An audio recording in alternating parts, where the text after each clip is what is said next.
Mesdames et messieurs, bonsoir et bienvenue sur les ondes de votre chaîne privée Sahel TV pour ce nouveau bulletin d'information dont voici tout de suite les principaux titres. La session parlementaire s'est ouverte aujourd'hui sur fond de renforcement des prérogatives des députés de la nation. La coopération entre l'OTAN et l'espace méditerranéen est au beau fixe, une déclaration d'un haut responsable de l'organisation à l'ouverture d'une réunion à Nouakchott. Aux États-Unis, un Américain sexagénaire tue 58 spectateurs dans concert à Las Vegas. C'est la pire fusillade de l'histoire moderne de l'Amérique. Merci, mesdames et messieurs, de vous joindre à nous. Nous devons nous hisser au niveau de l'immense responsabilité qui nous incombe désormais. C'est ce qu'a déclaré le président de l'Assemblée nationale, M. Mohamed Ould Boilil, qui s'exprimait ce matin à l'occasion de l'ouverture de la première session parlementaire ordinaire pour l'année 2017-2018. Les nouvelles dispositions constitutionnelles issues du référendum du 5 août dernier. Un reportage signé Hamoullah Djagana. L'ouverture de la présente session parlementaire intervient suite au référendum constitutionnel du 5 août dernier. Cette consultation ouvre la voie à l'application des dispositions constitutionnelles relatives notamment à l'obligation de confiance qui doit être accordée par l'Assemblée nationale au programme du gouvernement au lendemain de sa formation. Elle implique également la mise en œuvre d'un nouveau régime des sessions parlementaires qui sont désormais de 4 mois chacune et confèrent à l'institution parlementaire l'exclusivité du pouvoir législatif. Nous sortons des élections et il s'est trouvé que le Sénat a été suspendu et que nous nous retrouvons avec 4 mois de travail au lieu de 2 mois de session. Mais moi je crois que c'est une bonne chose parce que les 4 mois nous permettront de bien étudier les lois qui nous parviendront et de les discuter et de pouvoir les voter normalement.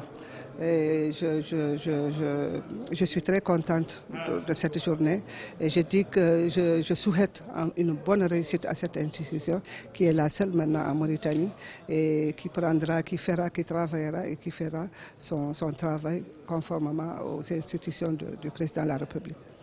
Les députés sont ainsi appelés au cours de cette session à fournir davantage d'efforts pour s'adapter à cette nouvelle situation.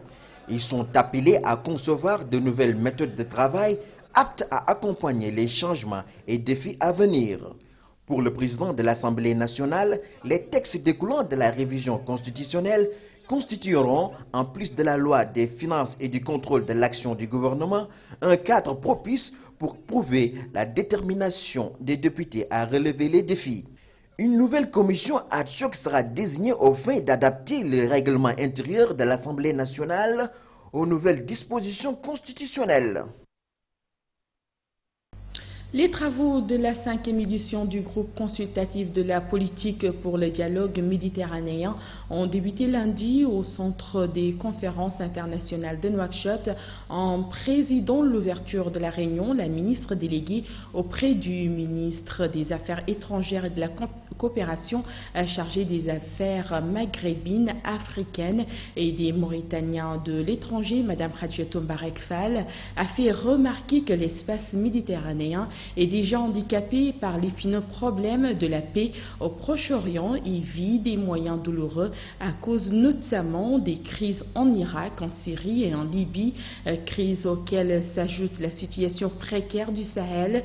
Il est donc important d'unifier nos efforts pour aboutir à des solutions concrètes et durables, a-t-elle ajouté. Le secrétaire général adjoint à la sécurité aux affaires politiques de l'OTAN, Alejandro González, a souligné que la rencontre de Nouakchott consacre l'intérêt du partenariat entre le pays et de la Méditerranée et l'OTAN.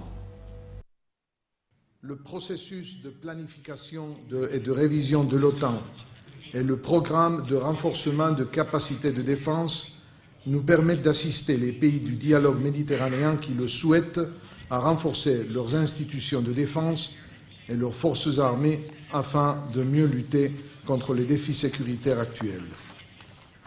Défis sécuritaires auxquels j'ai souhaité qu'on puisse consacrer une session lors de ce MDPAG. Nous partageons tous les mêmes craintes quant au développement sécuritaire dans les pays de la région MENA. Les groupes terroristes qui sévissent dans la région sont de plus en plus connectés et se soutiennent mutuellement. 6 millions de têtes de bétail seront vaccinées contre les maladies infectieuses, en particulier la peste des petits ruminants et la péripneumonie contagieuse bovine. Cet objectif a été fixé ce week-end en marge du lancement de la campagne de vaccination du cheptel pour l'année 2017-2018. Retour à Hamaoula Djagana. Ce programme de vaccination a débuté dans plusieurs localités du pays, à Sabah, Haute El Gharbi et Trarza. Il s'étalera sur une période de 6 mois. 2 millions de bovins seront vaccinés contre la peste et 4 millions d'ovins et caprins contre la péripneumonie. La particularité de cette année est que les responsables de ce programme vont introduire pour la première fois la campagne nationale d'amélioration génétique. Pour la réussite de cette opération, les autorités du ministère de l'Élevage, de la Santé ainsi que le projet régional d'appui au pastoralisme au Sahel ont mis à la disposition des agents chargés de cette mission des moyens matériels et logistiques. Cette initiative entre dans le cadre du plan national de développement des richesses animales à l'horizon 2025 qui vise essentiellement à améliorer la santé animale mais également à diversifier le cheptel mauritanien. Rappelons que la Mauritanie dispose de près de 20 millions de têtes de bétail. Le secteur de l'élevage pèse environ 10% du PIB.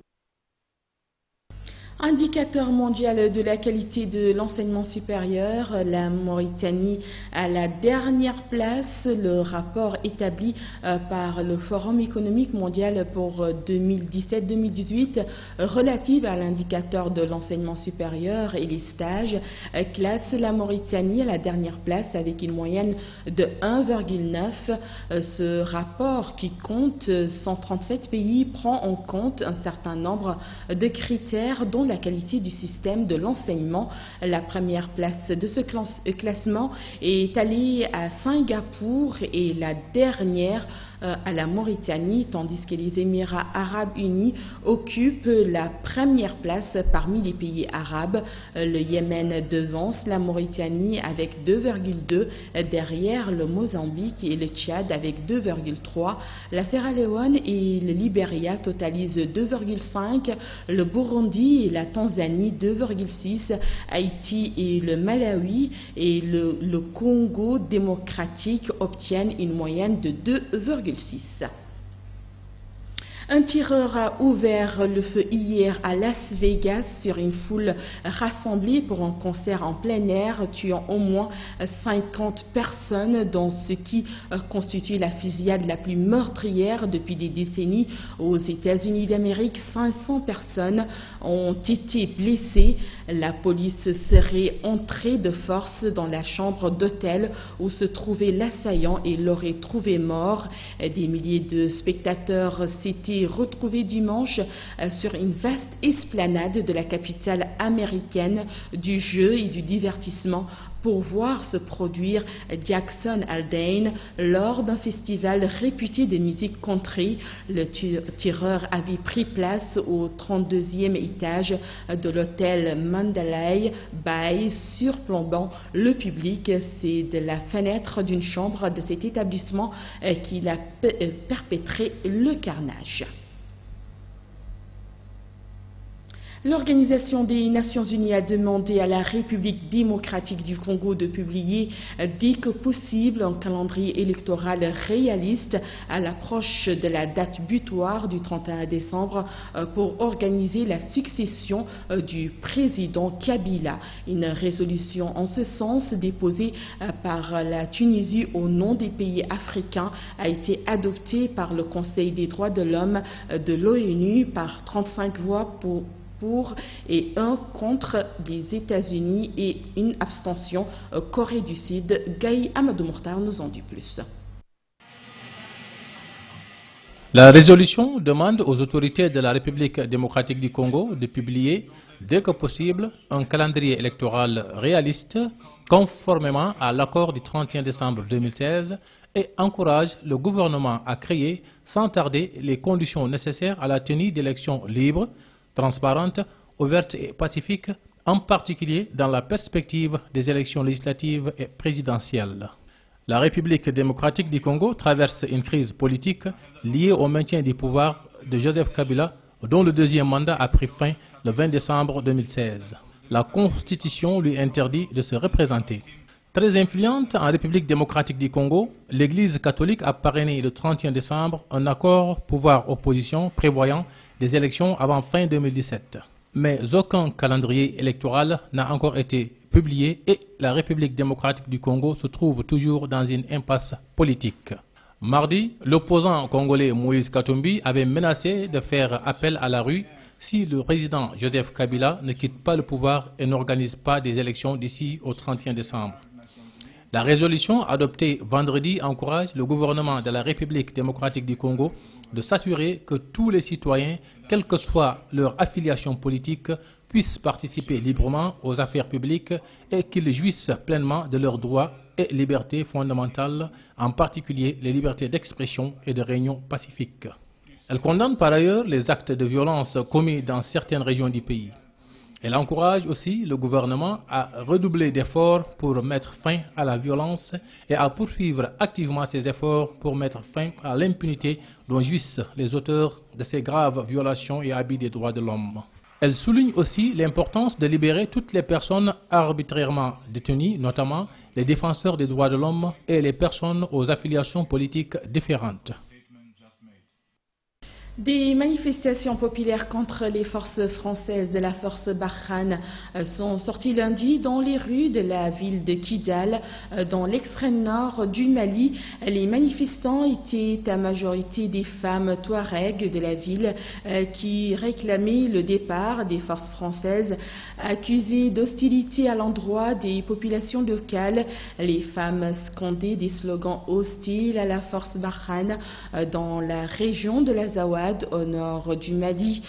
Ces protestations interviennent au lendemain de l'encerclement de certains quartiers de la ville par des forces françaises qui tentaient d'arrêter un ressortissant de la ville, promoteur dans le domaine du transport entre le Mali et l'Algérie, accusé de trafic de migrants clandestins. L'intervention des soldats français a entraîné des dégâts matériels dans certaines habitations. Les explosifs utilisés par les soldats pour ouvrir les portes ayant été à l'origine d'incendies. Au Burkina Faso, le rassemblement patriotique contre la déstabilisation du pays a organisé hier à Ouagadougou un grand meeting pour dénoncer les nombreux appels à la libération des prisonniers incarcérés dans le cadre de l'enquête sur le coup d'État de septembre 2015 et l'appel au retour de l'ancien président Blaise Compaoré. Pour les animateurs du rassemblement, toutes ces actions sont des manœuvres pour déstabiliser le pays. Konko Traoré pour le récit. Ces organisations de la société civile disent interpeller le gouvernement burkinabé sur les manœuvres de certains dignitaires de l'ancien régime en vue de déstabiliser le pays. Au nombre de ces actions, les appels à la libération des généraux Djendéré et Bassolé et les appels au retour de Blaise Compaoré. Même si vous êtes aveugle, vous sentez qu'au Burkina Faso, il se passe des choses anormales, estime Dick Marcus, le coordinateur du Rassemblement patriotique contre la déstabilisation du Burkina. Parce que nous avons chassé des gens qui ont fait 27 ans au pouvoir et de toute évidence, ces gens étaient habitués à un certain nombre de choses. Ils ne se seront pas prêts aussi à se laisser faire. Donc c'est pour cela que nous appelons la population du Burkina Faso de façon générale d'être aussi le pied de bataille parce que nous savons ce qui est en train de se tramer ne sera pas facile. Les responsables de la dizaine d'organisations de la société civile ne sont pas opposés au retour de l'ancien président. Pour eux, Blaise Compaoré doit rentrer et se présenter devant la justice. Le retour de Blaise, au contraire, c'est une bonne chose pour nous parce que nous avons soif de savoir qui a tué Sankara, qui a tué Norbert Zongo et Lengani Jean-Baptiste, etc. Toutes les tueries qui ont eu lieu depuis 1987 et jusqu'à aujourd'hui, nous avons soif de savoir qui est derrière. Celui aujourd'hui qui a affaire à la justice et à répondre devant la justice de ce qu'il a fait, ajoute Dick Marcus. Même si elles n'ont pas participé à ce rassemblement, des organisations comme le Ballet citoyen se disent également surprises de ce regain d'activisme de partisans du régime de Blaise Compaoré, mais elles restent sereines quant à la suite de la procédure judiciaire. Ainsi, mesdames et messieurs, prend fin cette édition. Merci à vous de l'avoir suivi. Un grand merci à toute l'équipe technique et rédactionnelle qui m'ont permis de vous présenter cette édition. À la réalisation, Khaled Dahabi, El Haj Maliksi, à la rédaction, Gaï Amadou Mokhtar, Hamaoula Diagana, et mention spéciale à la rédactrice en chef du jour, Halima Diagana, et au montage Toutou Cher. Avant de nous quitter, comme chaque soir, tout de suite, le rappel du sommaire. La session parlementaire s'est ouverte aujourd'hui sur fond de renforcement des prérogatives des députés de la nation. La coopération entre l'OTAN et l'espace méditerranéen au Togo fixe une déclaration d'un haut responsable de l'organisation à l'ouverture d'une réunion à Nouakchott. Et puis aux États-Unis, un Américain sexagénaire tue 58 spectateurs dans concert à Las Vegas. C'est la pire fusillade de l'histoire moderne de l'Amérique. L'information continue sur notre site www.sahel.tv. Quant à moi, il ne me reste plus qu'à vous souhaiter de passer en compagnie de nos programmes une agréable soirée. Très bonne soirée à tous.